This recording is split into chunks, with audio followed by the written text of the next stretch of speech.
अस्सलाम वालेकुम dear students. तो आज के जो हमारा टॉपिक है दैट इज एक्सरसाइज नंबर 1.6 और पहला क्वेश्चन इसका लिखा हुआ है use matrices if possible to solve the following system of linear equation by matrix inversion method and Cramer rule.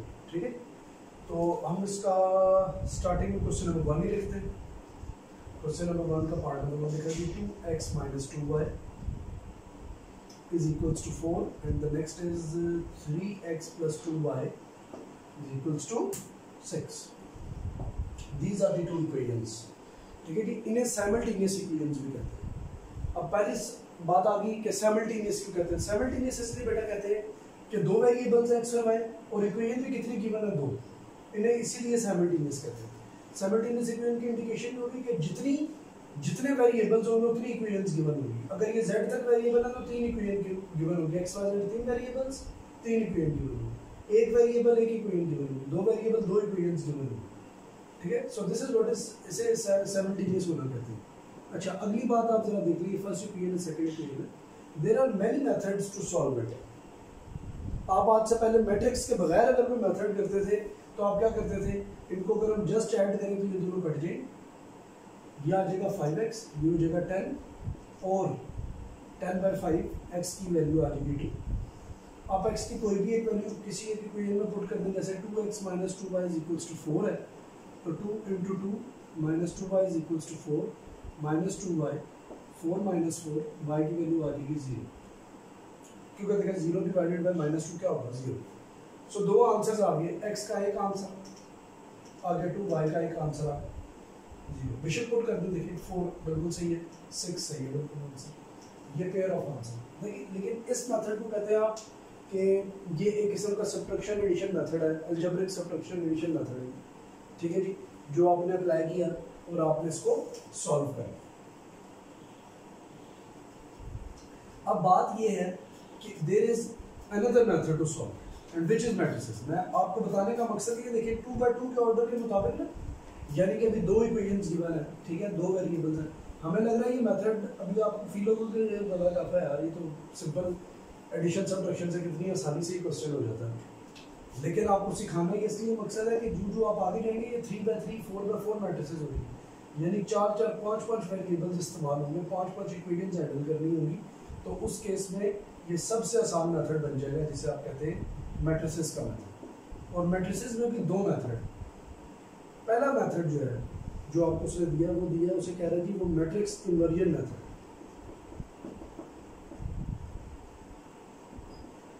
पहले मैं आपको ये सिखाने लगा मैट्रिक्स इन्वर्जन मेथड, इसी क्वेश्चन। फिर इसके साथ अगला जो मेथड है दैट इज क्रैमर्स रूल। उसे आप क्या कहते हैं, वो क्रैमर्स रूल कहलाता है। तो अभी इन्हीं दोनों रूल्स के मुताबिक आपने क्वेश्चन नंबर 1 के भी सारे पार्ट्स 8 के 8 पार्ट सॉल्व करने हैं, और क्वेश्चन नंबर 2 से लेकर 6 तक जो वर्ड प्रॉब्लम्स हैं, जो आज हम नहीं करेंगे वो नेक्स्ट सेशन में हम करेंगे। ठीक है, जितनी भी वर्ड प्रॉब्लम्स हैं ये भी सारी की सारी उसने कहा जी कि मैट्रिक्स इन्वर्जन मेथड से आपने करनी। अब क्वेश्चन नंबर 1 को कंप्लीट समझने के लिए आउट ऑफ 8 मेरी ट्राई होगी, मैं आपको कम से कम 5 जरूर करा दूँ। ठीक है, तो मैं ये करूँगा कि आपने तो दोनों से करना होगा, लेकिन मैं कुछ को मैट्रिक्स इन्वर्जन से कर दूँगा और मैं कुछ को क्रैमर से कर दूँगा, ताकि दोनों आपको समझ आ जाए। क्रैमर मैथमेटिशियन का नाम था जिसने अपने नाम पे क्रैमर रूल रखा था। मैट्रिक्स इन्वर्जन मेथड क्या है, पहले सबसे पहले आपने इसको मैट्रिक्स ट्रांसफॉर्मेशन में लिखा। ठीक है जी, आप लिखिए जी द मैट्रिक्स ट्रांसफॉर्मेशन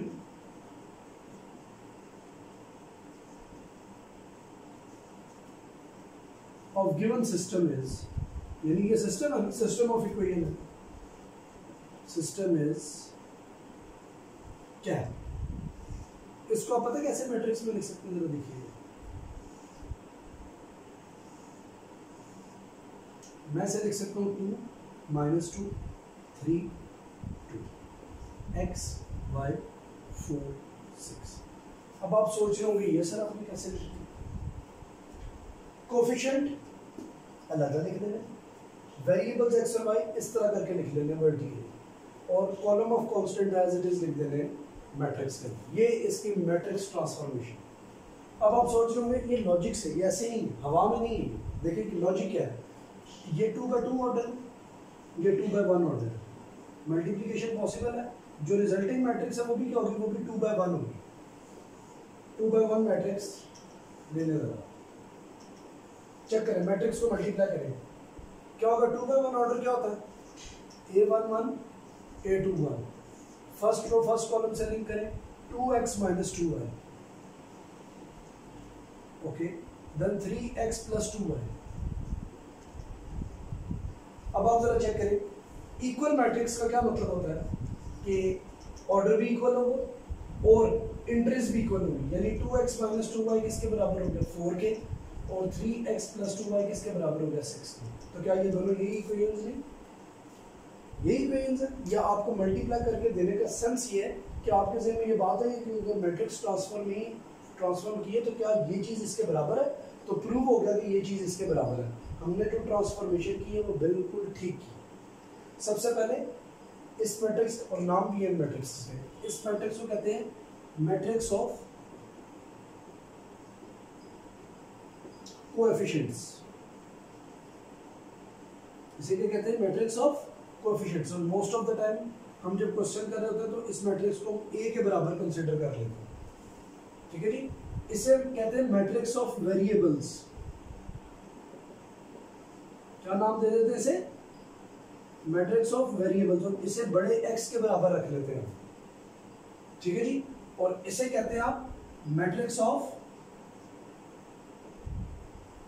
कांस्टेंट्स, और इसे सॉल्व करते हैं most of the time B के बराबर रख लेते हैं। ये बात अब आपने याद रखनी है, लेट करते हुए ये ए होता है, ये एक्स होता है और ये बी होता है, ठीक है जी, फॉर्मेशन बनाते हुए। और नाम भी इनके आने चाहिए, matrix of coefficients, matrix of variables, matrix of constants. आगे बात समझ। सो आपको मैंने ये भी बता दी कि सबसे पहले मैट्रिक्स इन्वर्जन मेथड का पहला स्टेप है matrix transformation of A given system. तो वो मैट्रिक्स ट्रांसफॉर्मेशन अगर इस शेप में मैंने की है तो उसकी देखो रीजन बता दिए कि ये इसके बराबर हो जाता है, दोबारा साबित हुआ। ये लॉजिकल तरीके से कन्वर्ट किया गया, ये ऐसी हवा में नहीं किया गया, बाय रूल्स एंड रेगुलेशन आपने इसको क्या किया है, ट्रांसफॉर्म किया।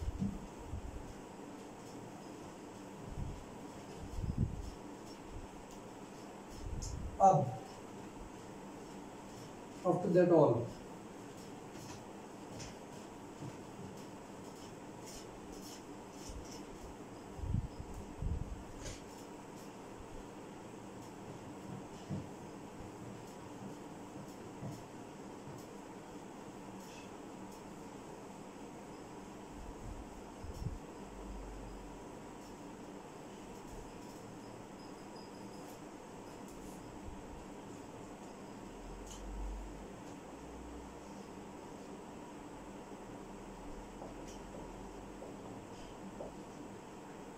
This was our equation.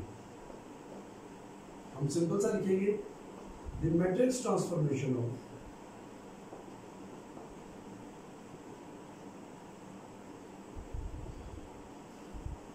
Of given system is, क्या होगा, मैट्रिक्स ट्रांसफॉर्मेशन सिस्टम की क्या हो जाएगी, that is 2 - 2 3 2 x y and then 4 6. Now let कर लो, let A is this, x is this and B is this। हमने ये लेट कर लिया, साबित हो गया A x equals to B आ गया। अगली बात x is equals to B by A, और A जब ऊपर जाएगा तो A इनवर्स B हो जाएगा। x ही है ना, जो वेरिएबल्स हैं वो क्या है, x और y। पहले हमने वो निकाले भी थे, याद होगा x का आंसर क्या निकला है, वो अलजेब्रिक मेथड से x 2 था और y 0 था। देखिएगा यही निकलेगा इस रूप से। अब ये हमारा आ गया जी x equals to a inverse b। कैसे, a नीचे है ऊपर जाएगा तो इनवर्स हो जाएगा। अब अगली बात क्या हो जाएगा जी, x इक्वल्स टू हो जाएगा 1/a mod adjoint of a multiply, ये फॉर्मेशन बनती है इनवर्स, इसी को कहते हैं। अब मॉड ऑफ ए ले लेते हैं, what will be mod of ए, 2 - 2 3 2। 2 क्या हो जाएगा 4, माइनस की वजह से प्लस हो जाएगा 6, मॉड का आंसर आ जाएगा 10। अब आगे बात adjoint of A. What is adjoint of A? Places, science. Places change होने से भी सेम नंबर है, फर्क नहीं पड़ेगा, साइंस चेंज होने से फिर फर्क पड़ेगा। ये एडजॉइंट ऑफ ए करें, ठीक है। एडजॉइंट ऑफ ए मैंने इधर लिख दिया। अब मैं जरा इसे रब ऑफ करूंगा और मैं ये दोनों वैल्यूज मॉड ऑफ ए और एडजॉइंट ऑफ ए मैं 1 के अंदर पुट करूंगा।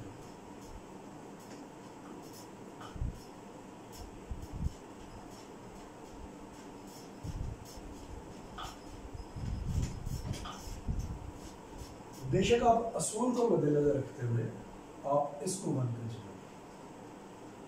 Alright, so x is equals to हो जाएगा 1/10 multiply by what is adjoint of ए?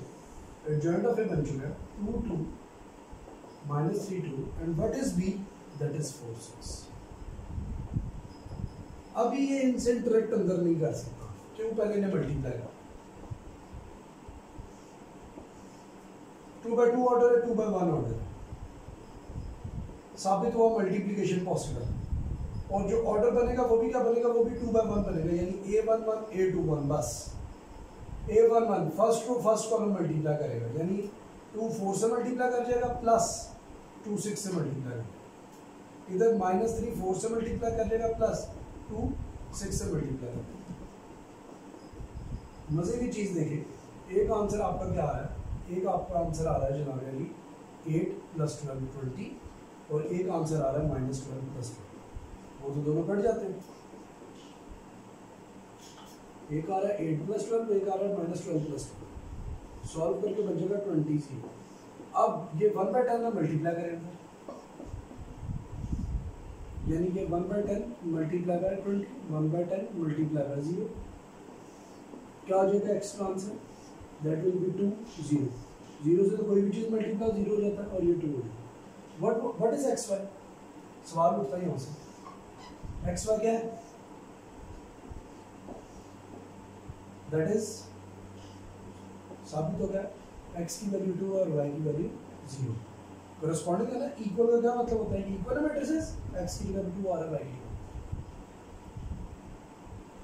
साबित ये हुआ कि ये फर्स्ट आपका जो पार्ट है ये बिल्कुल अपने आप को उसने क्या कर दिया? क्लियर कर, क्लैरिटी आ गई। तो हम कर रहे थे क्वेश्चन, पहला वो पार्ट किया था, फिर ये सारी चीज आ गई। इस चीज में हमने मॉड भी ले लिया, एडजॉइंट भी ले लिया, देन हमने ये दोनों वैल्यूज दोबारा 1 के अंदर पुट कर दी। बेशक लिख भी दें पुटिंग, यहाँ पे लिख दें रिलेशन 1 बिकम्स, मैं सिंपल लिख दें 1 बिकम्स 1 क्या बन जाएगा? ये बन जाएगा। सॉल्व होने के बाद 10 मल्टीप्लाई हो गए एंड x फाइनली ये एरो मैंने लगाया, x हैज 2 आंसर्स। x के 2 आंसर्स आपके सामने आ गए। Now this is matrix value method. अभी हम 1-2 क्वेश्चन अभी स्टिल इस मेथड से करेंगे, फिर 1-2 क्वेश्चन में आपको क्रैमर रूल से आपके लिए फिर ओपन हो जाएगा। साथ साथ प्रैक्टिस करते हुए आप दोनों रूल्स के साथ सारे सॉल्व। यही क्वेश्चन क्रैमर रूल से भी किया जाता है और क्रैमर रूल बिल्कुल सेम आंसर है। वो भी मैट्रिक्स की मेथड है, इजी है वो मेथड, ये भी इजी है वो भी इजी है।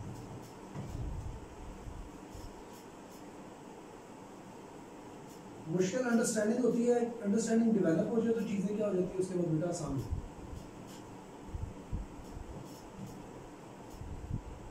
So in order to move ahead हम क्वेश्चन नंबर 3 पे चलते हैं। क्वेश्चन नंबर 3 लिखा हुआ जी, that is 4x + 2y = 8, 3x - y = -1। ठीक है जी। The matrix transformation of